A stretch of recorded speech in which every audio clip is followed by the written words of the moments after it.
Hello friends, मैं हूं गौरव और जरा इसे देखो। इस चार्ट में जैसे आप देख सकते हो, जैसे जैसे आप समुद्र की गहराइयों में घुसते जाते हो, ऑर्गेनिजम्स का साइज बड़ा होते जाता है। इनफैक्ट सिर्फ यही क्यों, हम इसे एक मैक्रो पर्सपेक्टिव से भी अगर देखें, तब भी यूल नोटिस कि पहले तो जमीन पर रहने वाले सबसे बड़े जीव अफ्रीकन एलिफेंट, आसमान में उड़ने वाले सबसे बड़े जीव एल्बाट्रॉस से एटलीस्ट 3 गुना बड़ा है, और फिर आगे डीप सी में रहने वाला सबसे बड़ा जीव ब्लू व्हेल इस अफ्रीकन एलिफेंट से भी 11 गुना ज्यादा बड़ा है। Isn't that contradictory? क्योंकि टेक्निकली आसमान से पानी की गहराइयों तक आते आते जिस इंटेंसिटी से डेंसिटी और प्रेशर बढ़ता है, उस इंटेंस प्रेशर के तले ये साइज का ट्रेंड तो बिल्कुल उल्टा चलना चाहिए था और डीप सी के जीव सबसे छोटे होने चाहिए थे। सो डीप सी में आखिर ऐसा क्या खेल चल रहा है जो शायद हम समझ नहीं पा रहे हैं? वेल, इसी के सवाल के साथ हमने इन डीप सी मॉन्स्टर्स की एवोल्यूशनरी हिस्ट्री पर रिसर्च करना शुरू किया और फिर हमें पता चला कि आज के जितने भी डीप सी जायंट्स हैं वो सारे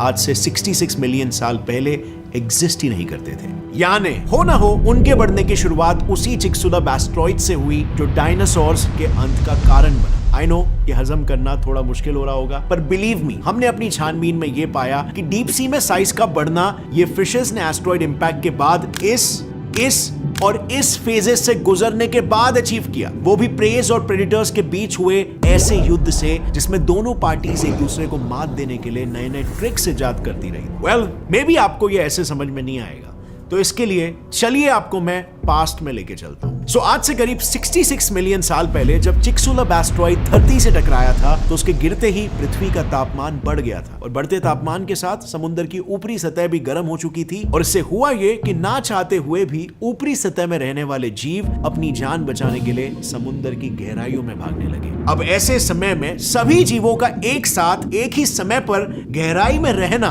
मतलब समझ रहे हो?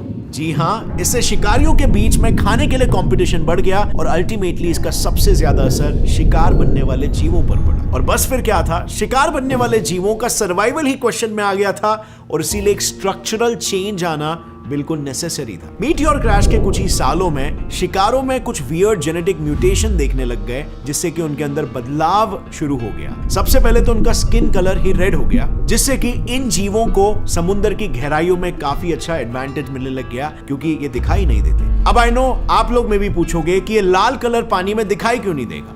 वेल, शायद आप कुछ भूल रहे हो। रेड लाइट समुद्र की गहराई तक आते आते फिल्टर हो जाता है, बिकॉज ऑफ विच कोई रेड लाइट बचता ही नहीं है जो इन लाल फिशेस से रिफ्लेक्ट होकर प्रेडेटर्स की आंखों तक पहुंचे। नतीजा, इन चेंजेस ने सारा गेम प्रेस के फेवर में पलट दिया और इसे टैकल करने के लिए प्रेडेटर्स ने फिर अपना दाव खेला। वो over a period of time evolve हुए इस तरीके से कि वो अंधेरे में प्रे को देखने के लिए अपनी खुद की लाइट इजाद किए, जिसे आज हम साइंटिफिक भाषा में बायोल्यूमिनेसेंस कहते हैं, जो कि नेचर की एक ब्यूटी है बाय द वे। अब प्रेडेटर्स को इसकी मदद से लाल हो या काला हर रंग अंधेरे में साफ दिखाई देने लगा और इससे उस वक्त प्रेडेटर जीव फिर एक बार प्रेस पर भारी पड़ने लगे। यानी अगेन ऑल बॉल प्रेस के कोर्ट में था और उनकी बारी थी अपने सर्वाइवल के लिए एक तगड़े स्ट्रक्चर में तब्दील होने की जो उनके सर्वाइवल रेट्स को बढ़ा सके। और जानते हो उसके बाद उनमें किस प्रकार का एवोल्यूशन आया? नहीं, उनका साइज अभी तक नहीं बढ़ा। वेल, उस दौरान उन्होंने एक ऐसा फीचर डेवलप किया जो कि एक ब्रिलियंट और अनोखा सोल्यूशन था कि लाइट प्रैक्टिकली उनके बॉडी के आर पार जा सकती थी। सो अब क्या लगता है आपको, इस नए फीचर ने क्या उन प्रे फिशेस को उनके सर्वाइवल में हेल्प की होगी? वेल, आपका इसमें क्या ओपिनियन है? और आपका जो भी ओपिनियन है इसे यहां पर वेस्ट मत करो, क्योंकि आजकल आपको ओपिनियंस के लिए भी पैसे मिल रहे हैं। जी हां, आपने सही सुना। अब आपके नॉलेज और ओपिनियंस के सही होने पर आप अर्न कर सकते हो ढेर सारे एक्साइटिंग रिवॉर्ड्स। आपको बस अपने ओपिनियन प्रोबो ऐप पर देने हैं। ये एक ऐसा प्लेटफॉर्म है जहां पर आपको कुछ इस तरह के सिंपल सवालों पर बस हाँ या ना में अपनी राय देनी होती है, and once that is done, सही होने पर आप सीधा प्रॉफिट अर्न कर सकते हो। एंड डोंट वरी, ये एक बिल्कुल ट्रस्टेड ऐप है जिसे 1 करोड़ से भी ज्यादा लोग यूज कर रहे हैं और रोज अपने ओपिनियंस का सही इस्तेमाल करके पैसे कमा रहे हैं। इनफैक्ट मैंने खुद प्रोबो पर अब तक 10,000 तक के इनाम जीते हैं, वो भी बस अपने जनरल ओपिनियन शेयर करके। और प्लस इस पर आप गूगल पे, पेटीएम, कार्ड एटसेट्रा के थ्रू पैसे ऐड कर सकते हो और जीते हुए पैसे को विड्रॉ भी कर सकते हो। सो आपका इंटरेस्ट जो कुछ भी हो, फुटबॉल, हिस्ट्री, यूट्यूब, क्रिकेट, यहाँ तक कि मूवीज भी, हर तरीके के सवाल प्रोबो पर मौजूद है। तो अभी जाओ, प्रोबो ऐप को डाउनलोड करो डिस्क्रिप्शन से और मेरे लिंक से डाउनलोड करना, जिससे आपको मिलेगा 25 रुपीज का extra bonus. Link is in the description. And now let's jump back to the topic. जब प्रेडेटर्स का पलड़ा भारी होने लगा, तब प्रेज ने एवोल्यूशन के तहत अपनी पूरी बॉडी को ही ट्रांसपेरेंट कर लिया। मतलब बेसिकली अब प्रेडेटर्स टॉर्च लेके आए या बिना टॉर्च के, प्रेज उनके सामने होंगे और फिर भी वो उन्हें देख नहीं पाएंगे। Interesting right? कि कैसे नेचर बिना किसी भेदभाव के सबको समान मौका देती है to evolve, survive and thrive. फिर वापस से कुछ मिलियन साल बाद नेचर ने सिक्का पलट दिया। एक बार फिर से खेल प्रेज के फेवर में पलट गया और प्रेडेटर्स को मजबूरन फिर सीधा नेचर को ही चैलेंज करना पड़ा। अब बेसिकली हुआ ये कि प्रेज के ट्रांसपेरेंट होने से प्रेडेटर्स अब समझ गए थे कि उनकी आंखों का अब कोई यूज नहीं था और इसीलिए उन्होंने धीरे धीरे अपनी आंखें छोटी करना शुरू कर दी। तो फिर आगे जाकर थोड़ा और इवॉल्व होने पर विद टाइम पूरी तरीके से गायब ही हो गए। सो एवोल्यूशन का एक सिंपल सा फंडा है, whatever you don't use you lose in the long run। और ऐसा ही हुआ यहाँ पर इनकी आंखों के साथ भी। अब इससे आगे क्या हुआ होगा, कैन यू गेस इट? चलो कोई नहीं, मैं बस एक कॉमन सेंस वाला सवाल पूछूंगा और आपको सब कुछ खुद ही समझ में आ जाएगा। मुझे बताओ कि आप अपने मोबाइल का कैमरा अगर ऑन रखकर कोई गेम खेलोगे तब वो गेम स्मूथ चलेगा, या फिर कैमरा बंद करके खेलोगे तब वो गेम स्मूथ चलेगा? यस, ऑब्वियसली जब बंद करके खेलोगे तब वो गेम स्मूथ चलेगा, राइट? और बस ऐसा ही कुछ हुआ उस वक्त भी इन बिना आंखों वाले प्रेडेटर्स के साथ। जैसे इन डीप सी प्रेडेटर्स की आंखें चली गई, उन आंखों को कंट्रोल करने के लिए जो प्रोसेसिंग पावर यूज हुआ करती थी, वो अब ये प्रेडेटर्स अपनी बाकी सेंसेस को मजबूत करने में इस्तेमाल करने लगे। बिकॉज ऑफ विच ये जीव दो अलग अलग स्पीशीज में ही ब्रांच हो गए। एक वो जो प्रेजेंट डे एंगलर फिश की तरह 1 किलोमीटर दूर से ही अपने शिकार को सूंघ सकते थे, और दूसरे वो जो प्रेजेंट डे डॉल्फिन्स और व्हेल्स की तरह एको लोकेशन से करीब 2 किलोमीटर दूर मौजूद शिकार को भी एक्यूरेटली पिन पॉइंट कर सकते थे। नतीजा, इन एवोल्यूशनरी अपग्रेड्स के बाद प्रेडेटर्स ने मानो गहरे समुद्र में कत्लेआम मचा रखा था। जो प्रे मिलता उस पर एक साथ सारे टूट पड़ते और इससे माहौल इतना गर्मा गया कि फाइनली प्रेस की तादाद तेजी से घटने लग गई। लेकिन इस खाने की कमी के कारण मजबूरन प्रेडेटर्स का साइज बढ़ने लग गया। अब आई नो ये सुनने में काफी कॉन्ट्रडिक्टरी लग रहा होगा, पर इस कॉन्ट्रडिक्शन को समझने के लिए ना जरा इसे देखो। ये एक 7.3 मीटर लंबी और 1.4 टन भारी मादा ग्रीनलैंड शार्क जो पिछले 400 सालों से जिंदा है और अपनी टीनेज प्यूबर्टी ही करीब 150 साल की होने पर रीच करती है। पता है क्यों? क्योंकि क्लाइबर्स रूल के अनुसार खाने की कमी के कारण इसने पहले तो फैट स्टोर करके अपने साइज को बढ़ाने का मैकेनिज्म अपनाया, जिसके बाद फिर इसका मेटाबॉलिज्म स्लो होने लग गया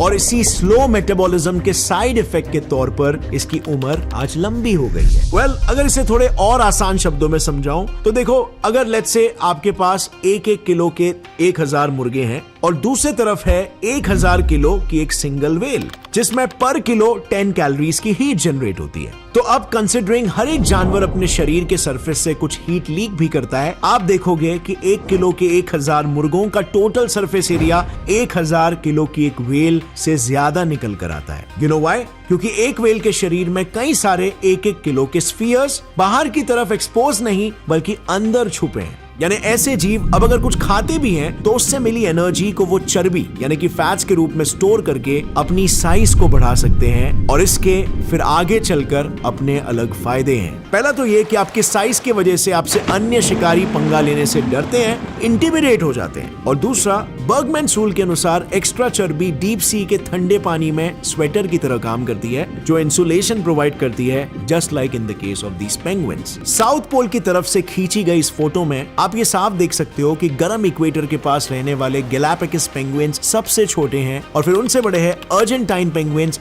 और इन सब में सबसे बड़े हैं साउथ पोल के ठंडे पानी में रहने वाले एंटार्क्टिक पेंगुइन्स। दिस शोज कि जैसे जैसे हम कोल्डर रीजन्स की तरफ बढ़ते हैं ऑर्गेनिजम्स का साइज बढ़ते चला जाता है, और बस इसमें एक एक्स्ट्रा डायमेंशन भी है, आइलैंड जाइगैंटिज्म का। Just look at these pictures. ये दोनों एक ही स्पीशीज है, वेटा, जिनमें बस फर्क इतना है कि एक का साइज चूहों की वजह से आज छोटा हो चुका है। असल में आज से कई सालों पहले इन वेटास का प्रेडेटर सिर्फ एक ही बर्ड हुआ करता था, लेकिन फिर हुआ कुछ यूं कि कुछ साइंटिस्टों ने न्यूजीलैंड मेनलैंड में चूहों को इंट्रोड्यूस किया, जिन्होंने देखते ही देखते इन वेटास की तादाद ड्रास्टिकली घटा दी। अब इसके रिस्पॉन्स में वहां के वेटास ने एक बिहेवियर ट्रेट अपनाना शुरू कर दिया जिसमें वो अपने साइज को छोटा कर लेते थे ताकि उन्हें छुपने में आसानी हो। पर यही सेम बिहेवियरल ट्रेट पास ही के लिटिल बैरियर आइलैंड के वेटास को आजमाने की कोई जरूरत नहीं पड़ी। उनका तो वहां कोई प्रेडेटर ही नहीं था, बिकॉज ऑफ विच स्ट्रक्चरली उनका साइज बढ़ने लग गया और वो वहां के